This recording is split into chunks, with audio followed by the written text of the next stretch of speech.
नमः संस्कृता साथियों, मैं पुष्पा यादव आप सभी साथियों का अपने चैनल लक्ष्य संस्कृतम में हार्दिक स्वागत करती हूँ।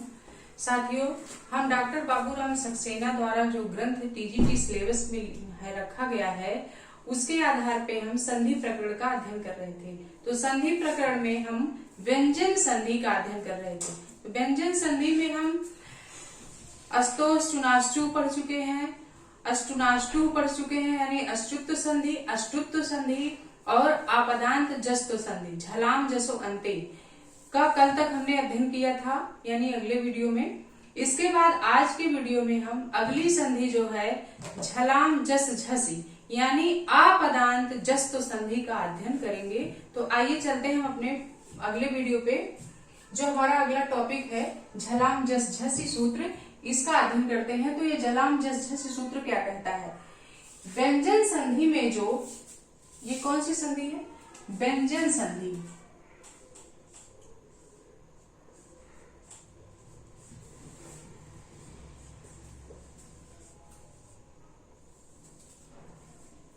व्यंजन संधि में आपदांत जस्त संधि का आज हम अध्ययन करेंगे।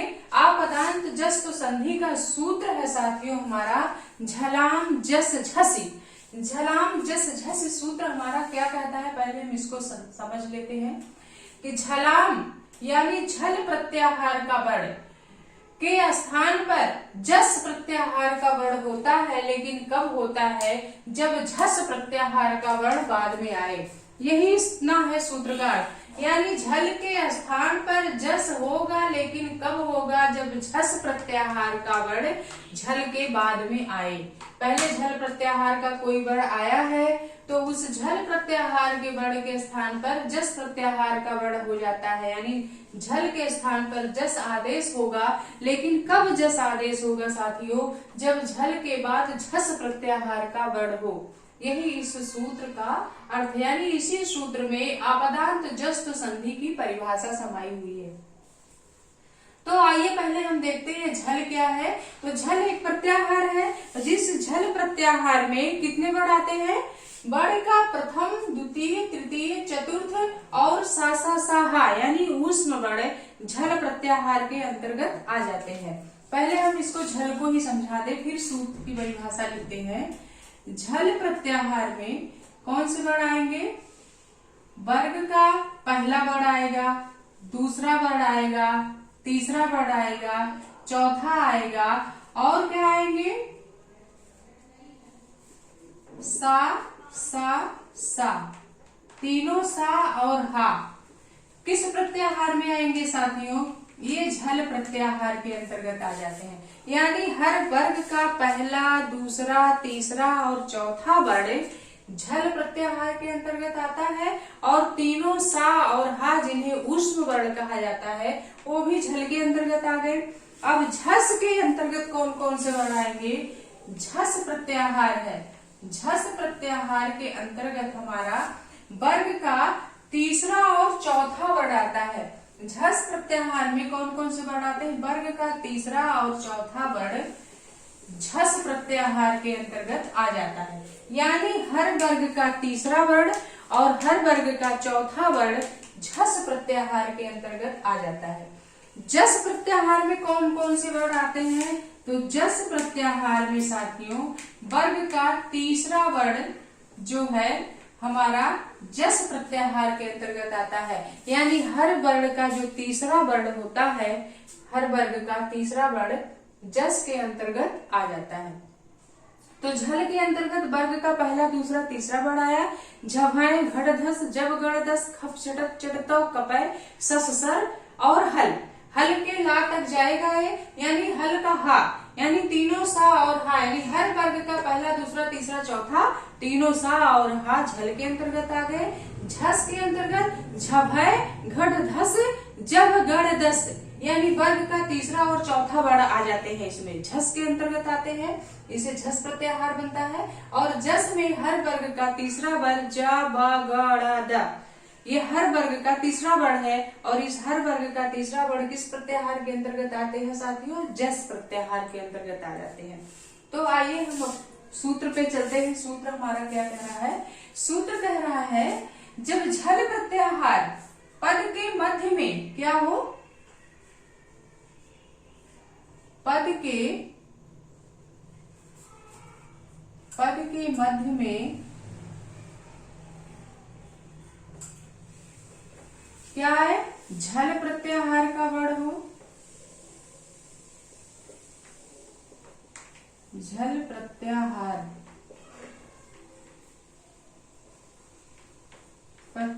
का वर्ण आए,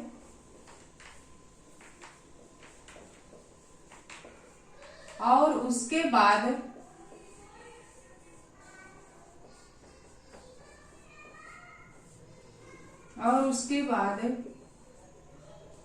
झस प्रत्याहार का वर्ण आए, झस प्रत्याहार का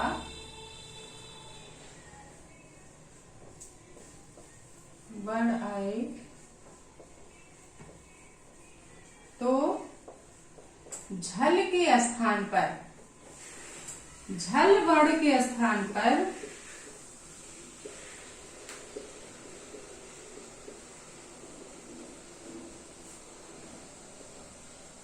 जस आदेश हो जाता है या जस प्रत्याहार का वर्ण हो जाता है।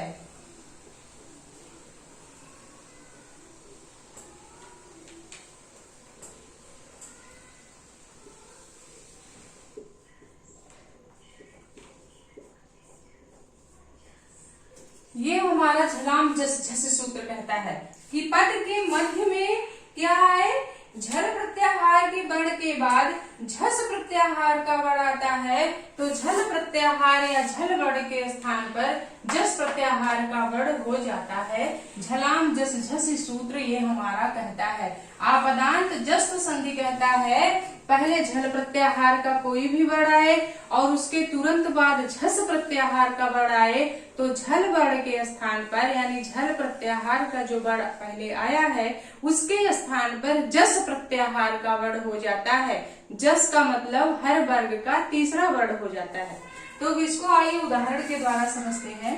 उदाहरण के द्वारा जैसे हमारा उदाहरण है, जैसे हमारा उदाहरण क्या दिया है, बाबूराम सक्सेना में वृद्धा, वृद्धा है। वृद्धा का जब हम संधि विच्छेद करेंगे साथियों, वृद्धा का जब हम संधि विच्छेद करेंगे तो ये हमारा संधि हो जाएगा वृद्ध धन धा। क्या हो जाएगा, वृद्ध धन धा हमारा संधि विच्छेद होगा। अब वृद्ध का जो धा है ये किस प्रत्याहार का वर्ण है, ये वृद्ध का जो धा है साथियों ये झल प्रत्याहार का वर्ण है। किस प्रत्याहार का वर्ण है, झल प्रत्याहार का है। उसके बाद जो ये धा आया है ये झस के अंतर्गत आता है, यानी ये धा झस प्रत्याहार का वर्ण है। सूत्र के नियम के अनुसार पद के मध्य में क्या आया है, झल प्रत्याहार का वर्ण, ये जो धा है झल में आता है और उसके बाद जो धा है ये भी झस के अंतर्गत आता है, यानी हर वर्ग का चौथा वर्ण है और वर्ग का चौथा वर्ण झल में भी आता है और वर्ग का चौथा वर्ण झस प्रत्याहार के अंतर्गत भी आता है। तो कह रहा है सूत्र हमारा कि यदि झल प्रत्याहार का वर्ण आए उसके बाद झस प्रत्याहार का वर्ण आए तो झल वर्ण के स्थान पर यानी ये जो पहले वाला धा है ये झल का है, इसलिए पहले वाले धा के स्थान पर जस आदेश यानी जस प्रत्याहार का वर्ण हो जाता है। तो जस में हमारा जस प्रत्याहार के अंतर्गत कितने वर्ण आते हैं, जस में हमारे कितने वर्ण आते हैं, जा आता है, बा, गा, ड़ा, दा, 5 वर्ण हमारे जस प्रत्याहार के अंतर्गत आते हैं। अब देखना है जस प्रत्याहार का वर्ण होगा लेकिन इस जस प्रत्याहार में हमारे 5 वर्ण आते हैं साथियों, तो इन 5 वर्णों में हमारा जस का कौन सा वर्ण होगा, तो वृद्धा का जो ये धा है इसी धा का ये धा वर्ण जो है किस वर्ग का है, ये ता वर्ग का वर्ण है। ये जो वृद्धा का धा हमारा झल के अंतर्गत आया है ये धा हमारा किस वर्ग का वर्ण है, ता वर्ग का वर्ण है साथियों, और ये ता वर्ग का चतुर्थ वर्ण है। ता था दा धा, ता वर्ग का एक चौथा वर्ण है। तो इसका मतलब है जब ये ता वर्ग का चौथा वर्ण धा झल के अंतर्गत आ रहा है तो इस धा का जब जस आदेश होगा तो जस आदेश में इसी वर्ग का तीसरा वर्ण हो जाएगा, क्योंकि जस प्रत्याहार में हर वर्ग का तीसरा वर्ण देखिए यहाँ आया है। तो इन वर्णों में जा बा गाड़ा दा में ता वर्ग का जो तीसरा वर्ण है वही होगा। तो ता वर्ग का तीसरा वर्ण जिसमें कहा आया है जा बा गाड़ा दा, ये जो दा हमारा है ये ता वर्ग का तीसरा वर्ण है। तो इसलिए इस धा के स्थान पे ता वर्ग का तीसरा वर्ण जस आदेश को कहा जाता है। तो तीसरा वर्ण हमारा क्या हो जाएगा, दा हो जाएगा। वृद्धा में ये जो ता वर्ग है, ता वर्ग का जो चौथा वर्ण हमारा दा है, ये धा है, ये धा हमारा झल के अंतर्गत आ रहा है। और इसी झल के अंतर्गत जब ये हमारा वर्ण आ रहा है तो झल का जस आदेश कर रहा है जलाम झस झसी। कैसे आदेश कर रहा है कि अगर इस झल के बाद झस का कोई वर्ण हो तो ये जो धा है झस के अंतर्गत आ रहा है, इसलिए सूत्र का नियम लग रहा है। तो इस धा का दा आदेश हो गया, यानी जस आदेश दा वर्ण हो गया। जब ये हमारा दा हो गया तो हमारा शब्द क्या बन गया, वृद्धा का दा आदेश हो गया है तो दा हो गया, वृद्ध हो गया। और उसके बाद धा वर्ण हमारा है, उसके बाद क्या है, धा है। जब हम संधि करेंगे इसमें तो क्या हो जाएगा, ब्री हो गया, ये दा के नीचे हलंत है तो दा हो गया हलंत युक्त, और धा व्यंजन वर्ण है तो ये दा में आके मिल गया तो धा हो जाएगा, वृद्धा हो जाएगा। हमारा शब्द क्या बन गया, वृद्धा। वृद्धा यही वाला शब्द बना हमारा। तो इसमें वृद्धा में कौन सी संधि है, आपदांत जस्त संधि है साथियों। कौन सी संधि है, आपदांत जस संधि है। और किस सूत्र से इसकी शुद्धि हो रही है, झलाम जस झस से, झलाम जस झस सूत्र से इस सूत्र की क्या हो रही है, सिद्धि हो रही है। झलाम जस झस सूत्र से इस सूत्र की सिद्धि हो रही है। इसी तरह से हमारा अगला उदाहरण है साथियों, इसी तरह से अगला उदाहरण दिया है युद्धा। जैसे युद्धा शब्द है, क्या है, युद्धा। युद्धा का जब हम संधि विच्छेद करेंगे तो हो जाएगा क्या, युद्ध, युद्ध धन धा, युद्ध धन धा हो जाएगा। युद्ध धन धा हो जाएगा तो युद्ध में क्या है, धा है। ये धा हमारा किस प्रत्याहार का वर्ण है, ये धा हमारा झल के अंतर्गत आता है। और ये धा जो है ये धा हमारा झस प्रत्याहार के अंतर्गत आता है। तो कह रहा है सूत्र हमारा कि झल प्रत्याहार के बाद यदि झस प्रत्याहार का कोई भी वर्ण आता है तो झल वर्ण के स्थान पर जस वर्ण हो जाता है या जस आदेश हो जाता है। तो धा का जस आदेश यानी इसी वर्ग का तीसरा वर्ण। तो ये धा किस वर्ग का वर्ण है, ता वर्ग का चौथा वर्ण है। तो इस वर्ग का तीसरा वर्ण हमारा दा हो जाएगा।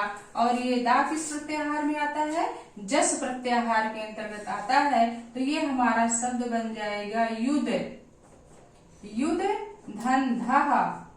जब हम संधि करेंगे तो यु दा हो गया, दा में आके धा मिला तो युद्धा शब्द हमारा बना, युद्धा शब्द हमारा बन गया। युद्धा शब्द में कौन सी संधि है, आपदांत जस्त संधि है। किस सूत्र से युद्धा की सिद्धि हो रही है, झलाम जस झस सूत्र से युद्धा वृद्धा की सिद्धि हो रही है। इस तरह से जितने उदाहरण आएंगे, युद्धा वृद्धा सन्नद्धा वृद्धि सिद्धि रिद्धि, इस तरह से जितने भी उदाहरण आएंगे सब में आपदांत जस्त संधि है। किस सूत्र से, झलाम जस झस सूत्र से। किस सूत्र से साथियों, झलाम जस झस सूत्र से। और तो एक उदाहरण हम आप लोगों को समझा देते हैं।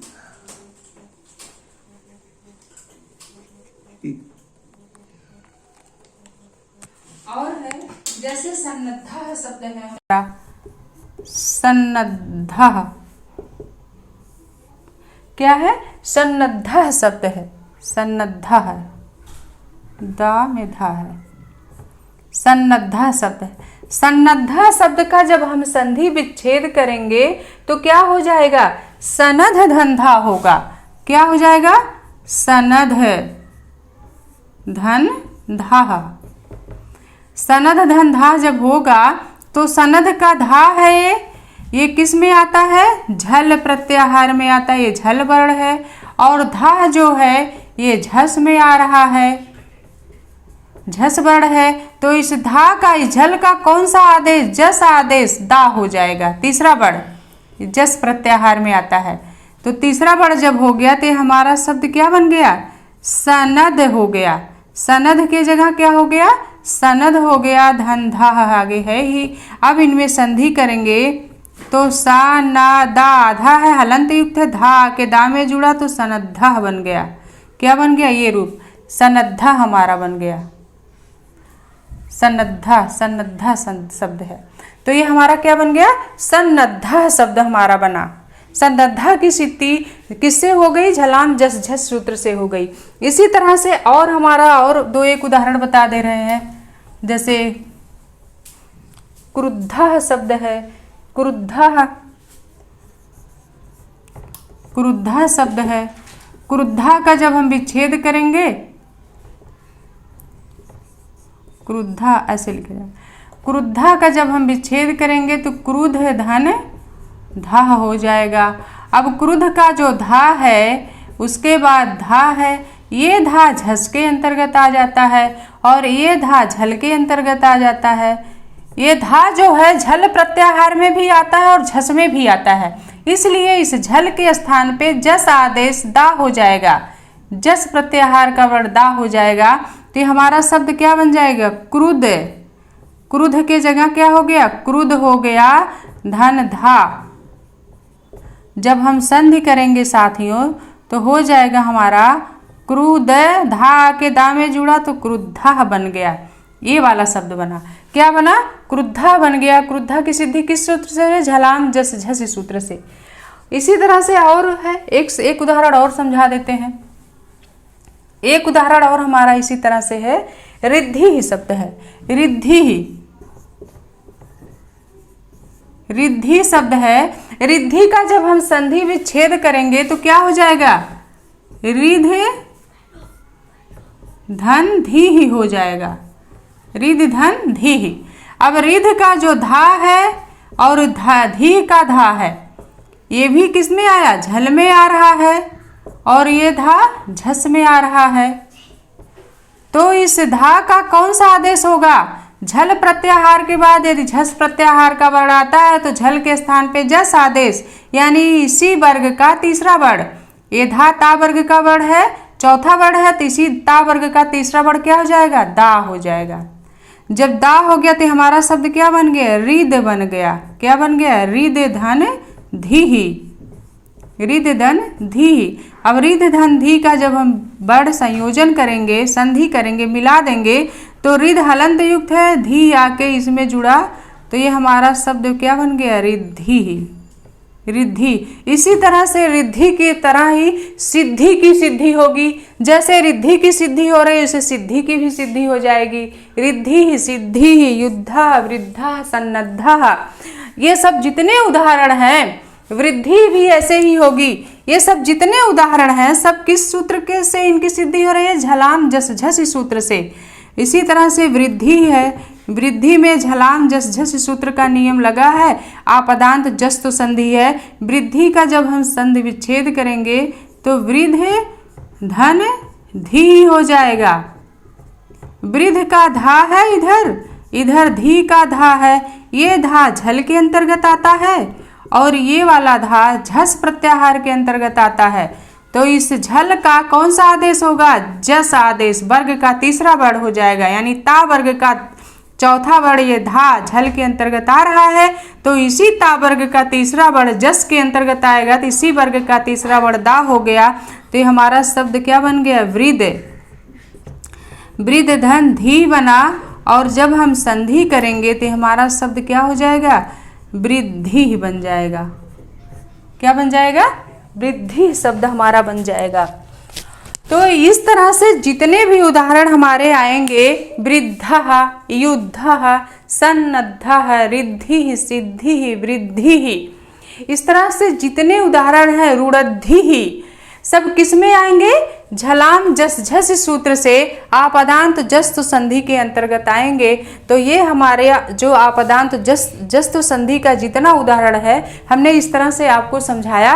बाकी आप जितने उदाहरण आप अगर कहीं पाते हैं तो आप इस संधि का नियम लगा के सारे उदाहरणों को देख लीजिए और अपने नोट्स में जरूर शामिल करिए इन सभी उदाहरण को। और आप जब भी पढ़ने बैठिए तो आप एक कॉपी और पेन लेके और बाबूराम सक्सेना जो संस्कृत व्याकरण प्रवेशिका है उसको लेकर के जरूर बैठा करिए। और जैसे हम पढ़ाते जाते हैं आप उन समस्त संधियों को क्रम से सूत्र सहित, परिभाषा सहित, उदाहरण सहित आप उतार लीजिए।